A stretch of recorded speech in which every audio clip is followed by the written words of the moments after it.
Last week, we obviously looked at that first section of kingdom parables, and we looked at, the different soils and what that meant, and, we examined some things there, and you were challenged a little bit to be a little more understanding and loving towards other people that might have different types of soils in their life, and also, I think it's always a good thing to take that and examine our life and make sure that our hearts are primed and ready to receive the Word of God, right?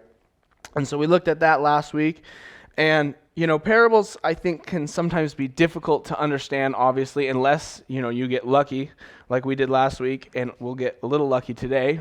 And Jesus gives the explanation, and that makes it pretty easy.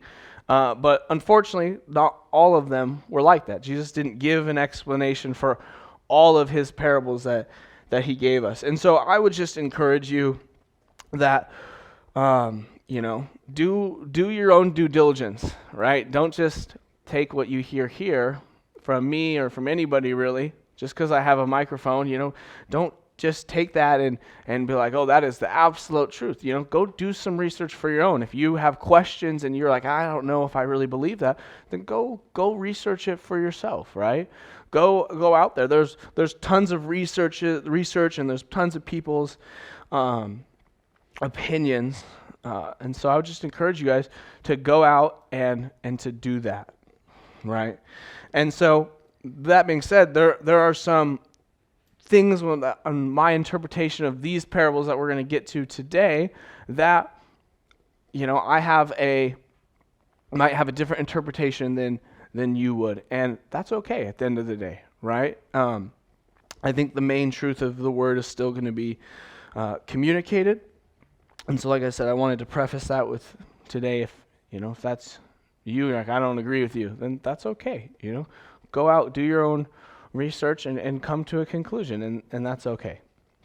And so let's start with verse 24 in the parable, the wheat and the tares. It says, another parable he put forth to them, saying, the kingdom of heaven is like a man who sowed good seed in his field, but while men slept, his enemy came and sowed tares among the wheat and went his way. But when the grain had sprouted and produced a crop, then the tares also appeared. So the servants of the owner came and said to him, Sir, did you not sow good seed in your field? How then does it have tares? He said to them, an enemy has done this. The servants said to him, do you want us then to go and gather them up? But he said, no, lest while you gather up the tares, you also uproot the wheat with them. Let both grow together until the harvest, and at this time of the harvest I will say to the reapers, first gather together the tares, and bind them in bundles to burn them, but gather the wheat into my barn. And so in this first parable, we're lucky enough to have the explanation in verses 36 through 34, and we're going to actually read that a little bit later today, but we're going to see in those verses that the farmer is Jesus, that the fields are the world, the good seeds are the Son of God, the tares are the sons of the enemy, and then the enemy is the devil, and that the harvest is the end of the age, and the reapers are the angels. And so when we read this parable, what does it teach us about the kingdom? What does it show us? Well, we can expect there to be counterfeit believers and counterfeit people in the kingdom of heaven, in the church today. And unfortunately, there are going to be people that, might say the right things, do the right things, but they don't really believe. They haven't experienced the gospel fully as the Lord intended it, right? We know from Matthew chapter 7 that we studied earlier, from verse 21 through 23, it says, not everyone who says to me, Lord, Lord, shall enter the kingdom of heaven, but he who does the will of my Father in heaven. Many will say to me in that day, Lord, Lord, have we not prophesied in your name, cast out demons in your name, and done many wonders in your name? And then I will declare to them, I have never knew you. Depart from me, you who practice lawlessness. And so it's actually interesting if we look at church history and we take that into account, that for the first part of church history, the enemy's tactic was persecution. He persecuted, and that's what he did, right? People were getting boiled alive, burned at the stake. And what did that do? That actually made the church stronger. That grew the church. They became stronger because of that. And what we kind of saw in church history is there was a moment in time where it seems almost as if, the enemy changed his tactic, and instead of making Christianity this thing that's like persecuted, it was this thing that was welcomed.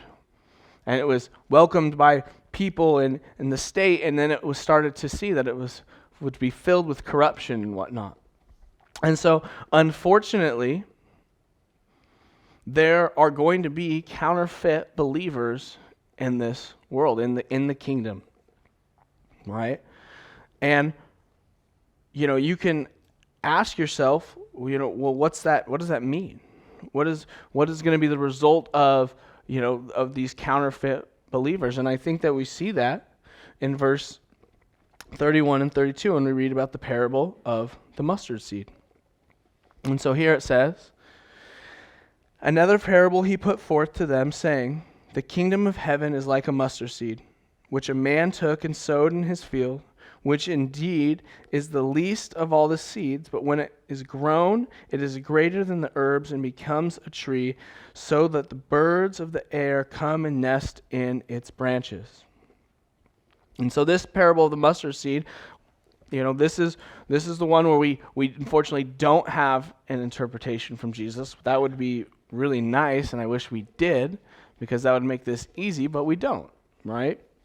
And so you guys, and this has been taught a lot in church history, that this is a picture of the kingdom of heaven, how it's going to start small and it's going to grow into this really amazing thing, big enough for birds to be, and it's going to become this refuge and this amazing place in the world. That's what the church is going to do. That it's going to grow, and it's used as this really good picture. You have probably heard that taught before.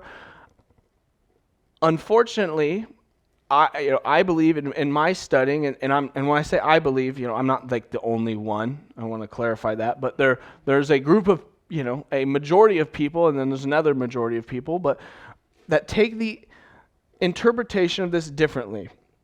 And I have some problems with this interpretation, that this is a representation of how it's going to start small and grow into this big, amazing thing. And my first thing is that, this mustard seed it was in that time considered the smallest seed possible, right? It was this very tiny thing. And normally it would grow into a bush at best, right? Yeah, it might get viney and get tall, but it would be a bush at best. It wouldn't grow into a tree big enough to hold the birds. And so what's really being described here is something abnormally big, something against that wouldn't normally happen. So this growth of this seed is something that wouldn't normally take place. It wouldn't become this big giant thing, right? And so it's describing something abnormal. And second, if we go back and look at the Bible and we look at the words used, and we look at when birds are used, birds in the Bible are usually indicative and used in way with describing Satan or demons. Usually that's how birds are described, right? Just a few verses ago in this beginning in chapter 13, Jesus in his parable used birds to describe Satan and his demons that are going to come along and pick the seed up off the ground. And so I have a hard time interpreting this passage to mean that. And in reality, I went to Calvary Chapel Bible College, and there were these birds there that they're mud hens. They were like duck things. They have these red eyes, and they're the worst. Like, they were kind of like the running joke at the campus, is that there's these evil like demon birds that just like fly around campus, because they're just pests. Like, they're just like all just flying around, and they got these red eyes, and these mud hens are just bad. And I don't know, maybe I just don't like birds, but I just feel like birds are gross. And I don't know, if you have birds as a pet, I'm sorry, but birds are weird. I'm sorry. And these mud hens, they're just going around, and they just would like peck at your feet and just like bug you, and it was they were creepy at night. It was the worst, right? And so, as I said, Satan started off with persecution of the church, right? And as that took place, the church got stronger. And I think a good example that we have of this today is the church in China, right? They're facing immense persecution, but it's being on average that they are growing at such a crazy rapid rate in China due to the persecution. It makes the church stronger. You know, and I can't remember who quoted or said it, but some old dead guy, and he was like, he was like quoting somebody else, and they basically said that, you know, the people in whatever state it was that were receiving persecution, when asked about it, they said, man, I wish America could experience the persecution that we experienced, because they understood that the persecution they were experiencing was leading to a stronger relationship with the Lord, to a deeper relationship with God. And so when I look at this and what many others look at this parable to mean is that the church the kingdom is going to experience a unnatural, abnormal growth, and unfortunately become a nesting area for corruption, for Satan and his demons. And that would also go along, I believe, because it's right after the parable of the wheat and tares, with the interpretation of that. With the fact that there are going to be false believers, there are going to be falsehood in the church. And so I believe that with where this is in context of the scripture and with context of the other things, that is the correct interpretation of that. And now again, if you disagree, that's perfectly okay. You know, go challenge you, go do your research. But I believe that's what he's saying, is that this is going to grow into something abnormally big, something that shouldn't be that size, right? And I believe that there's going to be in that, right, this counterfeit growth. This growth that, you know, we might look at it and say like, oh man, the church is thriving and it's growing really, really big, but really it's a counterfeit. And so, you know, what happens when you have, you know, counterfeit people and counterfeit growth? Well, that leads us to verse 33, a counterfeit message. And it says here, another parable he spoke to them, the kingdom of heaven is like leaven, which a woman hid in 3 measures of meal till it was all leavened. And again, this one here, speaking of a counterfeit message, has been explained, hasn't been given an explanation by Jesus, but a lot of people have explained it and claimed that it has to do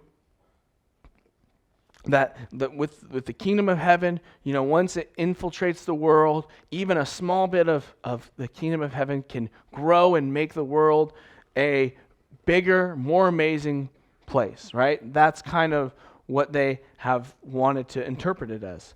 There's a couple problems with that again. All right. Leaven in the Bible is almost always exclusively used as a picture of sin or used to describe sin, right? During the Passover, the Jews were required to actually throw out all the leaven in their household and eat unleavened bread during the Passover feast. It was excluded from all of the sacrifices except for the Feast of Pentecost. And so this is something that they were not to have during their sacrificial times. Jesus, even we're going to see later in chapter 17, I believe, that Jesus is going to use, and in all the other Gospels, Jesus uses leaven to describe hypocrisy, to describe false teachings, and to describe a worldly compromise. Right? Those are the things that Jesus uses the word leaven when he says it to describe it. And if we put ourselves in the shoes of the original listeners, they would have more than likely been extremely, I guess shocked would be a good word, when they heard the kingdom of heaven, something that they look at as good. Because of how they understood the word leaven, they would have been shocked to read it and go, wait, I thought the kingdom of heaven was good. Like, why are we using leaven to describe it? It would have been shocking, right? Leaven is really the perfect analogy in the Bible for sin, right? Because it gets in our lives and it slowly and quietly puffs up, and it gets bigger and bigger and bigger until you have this big loaf of bread, obviously. But even more so in this section here, this amount that this woman is hiding leaven, and it's this unnormal amount, right, that she's hiding. She's hiding enough bread essentially for 100 people, and just an abnormal amount. And so again, going on with the parables before that in context, I believe that what Jesus is saying here is in the kingdom of heaven, there's going to be a counterfeit message, right? This false teaching, this of sorts that gets in and then that puffs up the church. And unfortunately, I think that we see that today, right? Not necessarily in every single church, obviously, but I think that we see this very clearly in other areas, in other places.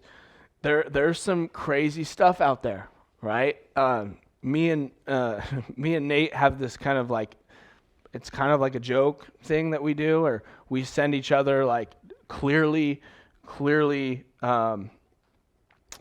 not good theology memes that people make on Instagram, and we send them to each other, and we kind of just get a good laugh about it. But it's also really sad because there's people out there that are taking things out of context from the Bible and telling people that they can get cured of things that it's like that's not realistic. And there's just a lot of really, really, really bad theology out there, and people on social media especially that are getting hundreds and thousands of views, and they're just spreading this lie and giving people this false hope that they can be healed of things that are normal, of things that that normal people struggle with, things that Jesus never promised to heal us of. Right? And that's a whole nother rabbit hole we could get down, and we won't today. But the reality of it is that there is a counterfeit message out there about the gospel and the power of Jesus. And so to me, it's clear when I read these sections here, right? The tares in the first parable represent a counterfeit believer. The mustard seed in the second parable, a counterfeit growth. And the leaven, a counterfeit message. All of these things working together in a plan of the enemy. And so, you would read this, and I think naturally you would ask yourself, well, how do we know?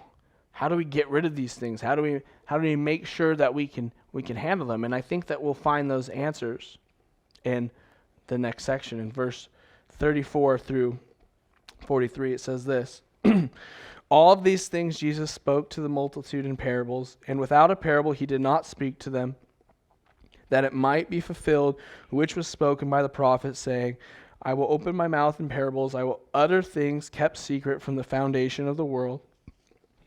Then Jesus sent the multitude away and went into the house, and his disciples came to him, saying, Explain to us the parables of the tares in the field. He answered and said to them, He who sows the good seed is the Son of Man. The field is the world. The good seeds are the Son of the kingdom, but the tares are the sons of the wicked one. The enemy who sowed them is the devil. The harvest is at the end of the age, and the reapers are angels. Therefore, as the tares are gathered and burned in the fire, so it will be at the end of this age. The Son of Man will send out his angels, and they will gather out of his kingdom all the things that offended and those who practice lawlessness, and will cast them into the furnace of fire. There will be wailing and gnashing of teeth.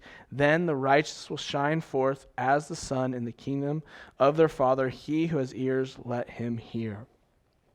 And so when we get to this, I unfortunately believe that the church is guilty of a counterfeit response to all of this. Right? I think that unfortunately we see things in the church and we're really quick to be like, we need to get rid of that. We need to remove that. That's bad. That person's bad. That person's not real. It's real easy to judge, right? It's real easy to look and be like, that's evil. That's bad. But what we learn from here is that it's not our responsibility to remove the tares. It's not our responsibility to remove the people that we think are counterfeit believers. Right? Who does Jesus say is going to do that? The angels. Right? The angelic beings, they have a very, they're people that they're things that I don't think get talked about in church very often because we don't quite understand their role too well and things of that nature. But it is very clear that one of their roles at the end of the time is going to be to separate the good from the bad, the wheat from the tares. Right? God did give us a responsibility to protect and to take care of the church. But that responsibility was really to protect the church from things that are outwardly evil. Yeah, there are going to be times when people might come to church with outwardly evil intentions. And yes, absolutely, we are to remove and to protect. But what this section is speaking of is things that are inward. Right? People that might even think that they are saved, but they really are not. It is not speaking of people who are outwardly opposing the gospel, but people who are placed as a counterfeit to look like it. The wheat and the tares is the example given because it's really interesting. Because when these two plants would be growing, they would look identical. They would be the exact same thing. So you would know that they were there because there would be more than you planted as the farmer, right? But you wouldn't know which was which. Just by looking during the growing period, you couldn't possibly know. So if you started plucking out and removing the ones that you thought were the tares, you might accidentally remove ones that were true, ones that were good, ones that were real. And I mean, how many people have heard stories about churches that go around plucking out wheat on accident? Yeah, they might have the right intentions. They might be hoping to pluck out the evil and the bad, but they're just hurting themselves. You couldn't possibly know who is and who isn't a counterfeit believer. And that's okay because it's not your responsibility. It's not your job. The tares, you wouldn't know that it was a tare until it was time for the harvest. You wouldn't know that it was a bad plant until the harvest came, because that's when the tares would essentially reveal themselves and the head of the plant would look different than the wheat. And that's how they would know, okay, that is the bad one, these are the good ones, and that's how we would pull it out. And so, yes, like farmers, instead of trying to get rid of, even though farmers knew that the tares were there, and the tares were taking nutrients and they were sucking the life from the good stuff, he knew that he would do more harm if he tried to pull it out. He knew he had to wait. He had to wait until the tares and the wheat were fully ready for harvest so that he could see clearly and remove them. But again, it's not the farmer who would come and remove them. It's the reapers. It's the angels. right? And the reality of it is that we're not really going to ever know. We're not going to know who's false and who's real, right? But if we go back to the first parable we looked at in this section last week, one of the main points of that parable was to focus on yourself, right? To make sure that your heart was in the right spot.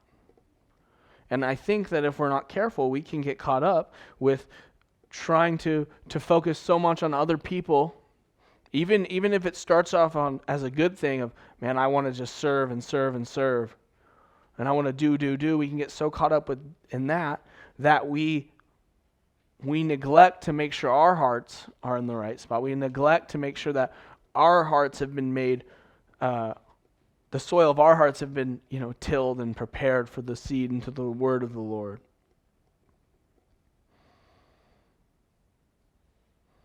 And so this section, this parable that's being described here,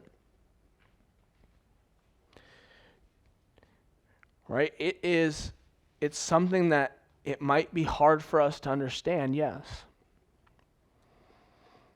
But it's very clear, even regardless of that, what our response should be.